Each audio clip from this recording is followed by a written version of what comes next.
can never get too high, never get too low. Last week, I know I couldn't get too low. This week, I'm not going to get too high on a successful day. Have the same preparation, same routine, no matter how the results are. And the next step in that growth for both Marvin Harrison Jr. and the Arizona Cardinals will be a test at home against the Detroit Lions. I'm Zach Gershman, and this is The Pulse, your all-access look into the Arizona Cardinals. All right, let's admit it. That was pretty fun last week, wasn't it? A dominating 41-10 victory. Cardinals dominating across all three phases. Let's start on the defensive side of the ball, only allowing 53 rushing yards, the lowest in the Jonathan Gannon era.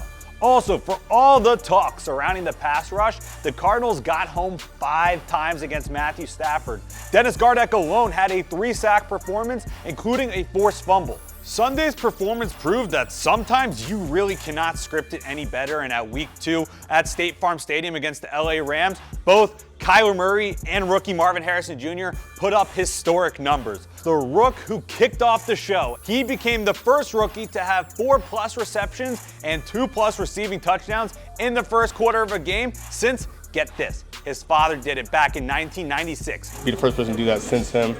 Definitely means a lot to me. Hopefully it's not my last time doing it. Quarterback Kyler Murray also following suit with some history of his own. Murray finished the game 17 of 21 for 266 yards, 3 touchdowns, and a perfect 158.3 passer rating. He became the first quarterback since 1974 to have the rating and at least 250 passing yards and 50 rushing yards. His performance was so special that his game jersey and the game ball were sent to the Pro Football Hall of Fame to be displayed in camp. You know, honestly, man, as a team, though, I expect it. I expect greatness for this team.